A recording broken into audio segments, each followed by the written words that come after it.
Hey folks, I'm Rob. And I'm Nathan. And we are Two Guys in a Ride. And today we are at the Shed in beautiful Warroad, Minnesota. Now the Shed is a private collection of 90 plus classic and unique cars that's open to the public and owned by Bob Marvin. And if you want to visit, we've listed their contact information in the description below the video. Well, what do you say, Rob? Oh, I say, let's go for a ride.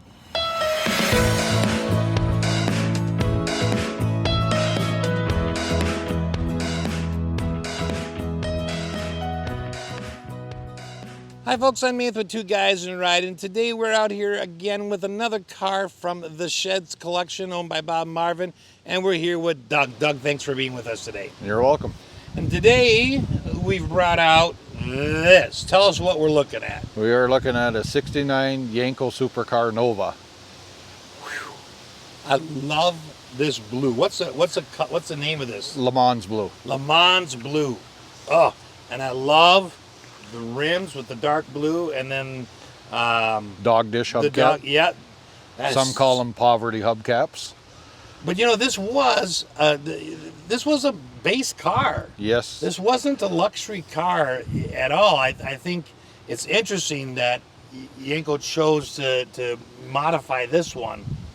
I mean, I remember my parents having this, and it was nothing spectacular. Yeah, most of these were 6 cylinders, 3-speed automatic or 3 on the tree, base cars, vinyl seats, rubber floor mats, basic, no options. And this car, other than some of the modifications, and we'll talk about those that Yenko made, it's pretty much the same. You got rubber floor mats. Yep. You do have the cloth and vinyl seats. Yeah, little upgrade there. Little upgrade. And you've got a few extra gauges on the inside. But other than that, it's a 2-door post. Yeah. All right, give us a little history on it for those who don't know anything about Yenko. Okay, Don Yenko had a Chevy dealership out in Canonsburg, Pennsylvania. Mm-hmm. He'd bought it off his dad. He was into cars, obviously, but he always wanted GM to do a little bit more performance. And of course, for a while there was a ban on drag racing, so he went on his own and built different cars. Started out with a Yenko Stinger Corvair. That went anywhere from a stage 1 to stage 5 power. A lot of them were about 220 horse, where the base was 160. Okay. Then in 67, 68, 69, he did Camaros. Okay. And he loved to do 427s in those also, and they were about 450 horse or more. And then in 69, he did some Chevelles and Novas, of all things. Now the Chevelle, you can kind of understand, because they were a true muscle car. Right. The Nova really wasn't. No, not at all. They were, not to disrespect anybody, but considered granny cars. Yeah. Well, maybe that's why he wanted to do it. Maybe he wanted to take an underdog. Yeah. So, explain briefly. You talk about building a stage 1 through a stage 5. What that means? Well, it was just different power levels. Okay, so the higher the number, the more power. Yes, and out of those, just a brief history on the Stinger. Supposedly only 115 of those were ever built. Only one stage 5, the top of the line, which was close to 200 plus, or closer to 300 horsepower. Only did one of those, and that was a promo car for Goodyear for their tires. And the Stinger that I mentioned at the Shed is one of the first 100 built in 66. It's number 72. Number 72. Yeah, stage 1. Stage 2 with 220 horse. Wow. Now, that brings me to another question. Most every car in the collection is unique for some reason. Yep. We know it's unique because Yenko worked on it, but what else is unique about this? Well, he only built 38 of these. Uh-huh. They were pretty much built for a professional driver on a track, according to him, because they had a 450 horse 427 in them. Pretty light car for that much power. Yep. Out of those 38 built, there's probably less than 10 in existence. And out of those 38, this is the only one done in Mans Blue. The only one done in Mans Blue. So 1 out of 38, yeah. And probably the only one done that you know of in Mans Blue. Yep. Wow. Can we go up and take a look at the engine? All right. So this obviously is one of the Yenko modifications. So yep. Walk us through what he did. Well, you're looking at a 427, which Novas did not have from the factory. So If he used what they called the Copo system, he could get 427s in Camaros, but still not in the Nova. So he just did this on his own. It's a 450 horse 427, has the winter aluminum intake on it. He did some other internal modifications to the engines. You know, so 450 horse is probably pretty light. It's probably closer to 500. Okay. Yeah, they typically underrated them for insurance purposes. Yes. Because this still would have been a street car. Yes. You could. But built for drag racing a quarter miles. Quarter mile at a time. And the top here is aluminum. Yes. And Save a little weight, gain a little horsepower. Okay. And then, of course, you have your typical Chevy orange. Yep, Hugger orange block. Okay. How about how much torque? You know, I don't know. I haven't ever seen a torque rating on these, but I am guessing it's probably in that 450 to 500 also. Yeah, yep. When we had it out earlier, it sure seemed like it, let me tell you. Light up those back tires. Yeah. He had the aluminum intake, but didn't do that for the heads. Yeah, and that could be because 427 aluminum heads were pretty rare. The only two cars they were using on at that time were the 69 ZL1 Camaro and the L88 Corvettes. Okay. So I would have to say the rarity and the cost, and if it was a drag racing car, proven durability with the iron heads. And again, we had to remember Yenko was a dealer. Yep. So whatever car he built, he had to sell. Correct. Right? So, I mean, he may very well have been limited on, I don't even want to spend so much on this. Yep.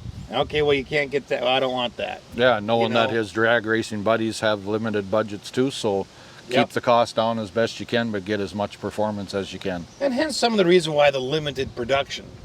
You know, my guess is he had 35 orders and he built 35. Yep. Or 38, I think 38, yep. 38. All right, let's close the hood. Now, from the front, of course, the only modification would have been the decals on the white decals and the fake vents and the fake vents on the top. Yep, those are not functional. Otherwise, it's a Nova. Yep. Through and through it. Now, it's a nicely restored Nova. Beautiful. Yeah.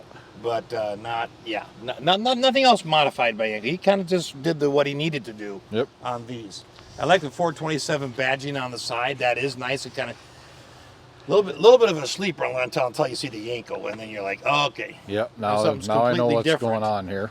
And then these were not functional fins on the side. These were just decoration. Correct. Okay. And that was probably part of what they called the SS package back then. That would be the fake vents in the hood and the fins on the side. So you could have ordered that on a Nova. Yep. Okay. Optional. Because the Nova SS would have been like a 396 Nova. Okay. But you would not have, the one thing you would not have gotten was the Yenko supercar. Correct. On there. All right, so the other thing, did he modify the transmission? No, Muncie M22 as far as I know. Okay. Regular 4-speed. So the other thing that he modified was the suspension. Yep. Beefed up brakes and suspension to handle the power. That was kind of his trademark. If he did one, he did the others to correspond. Now, was the exhaust modified at all? I mean, obviously it had to be because it was a V8 instead of a 6. So you're running 2 pipes out the rear instead of 1? Yep, duals. Okay. But that would have been standard for the 427. That's not unusual. No, it's not unusual. It's unusual to see it on a Nova, but it's not unusual for the engine that's in there. Yeah. Okay. And would the tires have been what we're seeing on here for drag racing the quarter mile? That's the unusual part, is why it doesn't have only 14s on it. Okay, so what would normally have been on you if you were drag racing the quarter mile? Well, you would have had a lot wider tire, like a G60 or 50, whatever they might have been back then. Okay. Yeah. Yeah. I like the sort of the hockey stick appearance of the decals coming down the side. Yeah. And then the blue, they let the blue shine through in several areas. That looks really nice. Now, let's step to the back here a minute. Okay. Other than the Yenko dealership badge, right here, which I'm assuming it's just the badge from his dealership. Correct. Right. That wasn't had to do with his modification. It just had to do with his dealership. Yep. And then he sold it to Van, which was another popular high-performance Chevy dealer, Okay. or they were known for selling the high-performance models Okay. from Yenko or Nicky Chevrolet. So they kept them both on there. Yeah.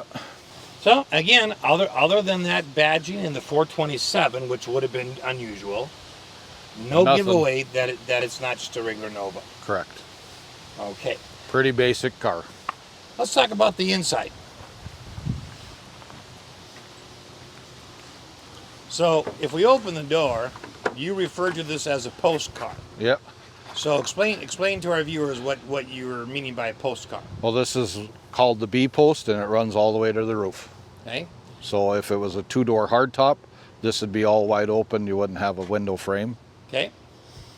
And these are the cloth and vinyl seats that we've talked about. These are a little bit of an upgrade Yeah. from just the vinyl, but the floor is the same, right? You just Yep. got your Rubber. It's just a rubber floor mat that covers everything. Yeah, no console or anything like that. Okay. Added some gauges to keep an Yeah. eye on the vitals. So tell us, Doug, what we have up here by the steering wheel. That is a tachometer, Okay. because most of the Novas didn't have them. So what do you got to keep your eye on when you're drag racing? You don't want to over rev it. All right. Then below on the dashboard, you've got a chromed out series of gauges that Yeah. Yenko put in. And there again, it's temp, oil pressure, and volts. Okay. And how many gears was the car? 4-speed. 4-speed. Okay. And on that, you just had your standard brake pedal, an accelerator pedal, and clutch. And then what was the big silver dot in the middle of the pedal? Do you remember what that was I think for? it just says power brakes on it. It's just a power brake symbol. Yeah. Okay. All right, and then of course, I mean, otherwise it's just you got a vent knob, you got your headlights, you got your windshield wipers, turn signal. You don't even have tilt steering on this, do you? Or do No. you? Nope. Nope. Okay.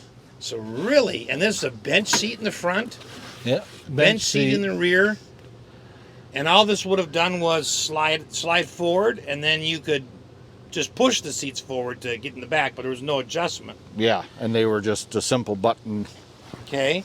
And then Down on the low door and- itself, just vinyl all the way through, no door pockets. Nothing. You got a chromed handle, crank. You got a crank main window, but even the quarter panel windows or the smoker windows, they are a manual. Yeah. So, push them open. Okay. Even the mirror was manually adjustable. I guess they just figured you didn't need to look behind you.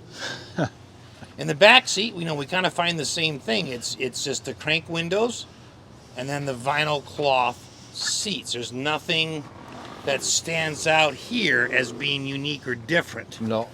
And this didn't even have rear speakers. Yeah, because it this just was so had an base. AM radio Yep. and front speakers. Then, of course, a glove compartment. Yep. Basic GM glove box. And then that would have been, what, an ashtray next to it? Yeah. Ashtray and lighter. Well, the doors have a nice thud to them. It's a solid car. It's a strong performer. It's really, like they say, it's built for a quarter mile. You don't want to drive it around town too much on a warm day because it's going to get warm. It's gonna overheat. Yeah. Wow, I mean, it's almost a bit of a sleeper. Yeah. And after he was done with the 69 series of cars, then in 70, since the emissions were coming in more and more and the insurance and all that, he stepped the Nova down to what he called the Deuce, and that carried the LT1350 Okay. out of the vet. Okay. Still a strong performer, Yep. but not like this. Bob did used to have one of those, Okay. but he wanted the ultimate Yenko Nova, Yeah. and this came up, and he went for it and managed to get it. And here's a little side story. This was delivered in the wintertime. Okay. We came back from a show in Sioux Falls, 2 o'clock in the morning. We get the cars unloaded and Bob and come into the shed, and he's like, fire that baby up. Huh? I said, it's 2:30 in the morning. Fire it up. Okay. Quite the treat at 2:30 in the morning to hear that thing run. Absolutely. That has a fantastic sound. Yeah.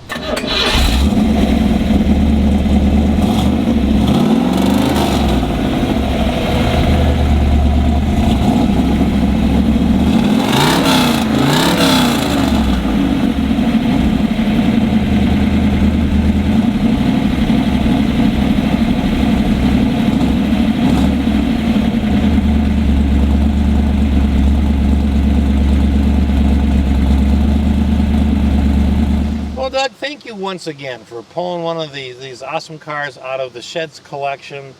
We sure appreciate you sharing it and its history with us. Thank you so much. You're welcome. Much appreciated. And thanks for watching. So that's a wrap on another fantastic vehicle, and we really want to say thank you to the great folks here at the Shed in Warroad, Minnesota. And this is Rick and this is Doug. You saw them in their videos. And of course the owner, who's not here right now, but we do want to give a shout out to Bob Marvin as well. But before we leave you, make sure to leave a comment below, click that subscribe button, and ring that bell notification so you never miss one of our videos. that's it. So thanks for watching. Thanks for watching. Rick, Doug, and me. We'll cut that part out. Yes, we will. I always try.